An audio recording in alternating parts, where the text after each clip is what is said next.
एक लड़की शादी के विरोध करत रही कि हमका शादी ना करे का। उनके घरे वाले कहें चुपचाप शादी कैला, कल तू का देखे वाले आवत हाँ और शादी हाँ कैली हो, अगर वैसा पसंद कैली है तब। अब लड़की बेचारी बड़ी मजबूरी में गए।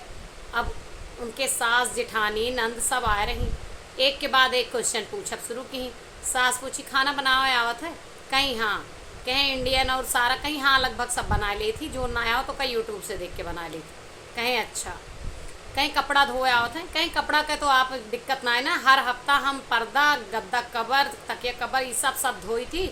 और कपड़ा तब तक धोई थी जब तक ये ना कि महीना में एक बार कपड़ा विदय हो जाता है, यस्त हुई थी साफ चमकाए के चाहे फाट जाए।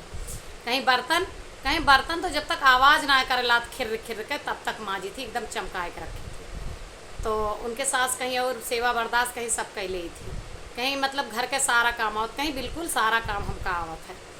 तो सास उनके कहीं उनके महतारी से कि ये रिश्ता हमका मंजूर है, लड़की तोहार हमका पसंद है, हम शादी कर लेबे। तो लड़की से उनके मम्मी कहीं कि पैर छुआ बेटा सासू माँ के। कहीं वो लड़की कहीं काहे छुई, पहले एक बात तो ये बताओगे ना भाई, कहीं का बेटा पूछा जो तुहों को पूछे को तुहों पूछ ला। कहीं एक बात बतावा, इतने सब काम के ताए हमका लई चलती है, तनख्वाह कितनी देबू?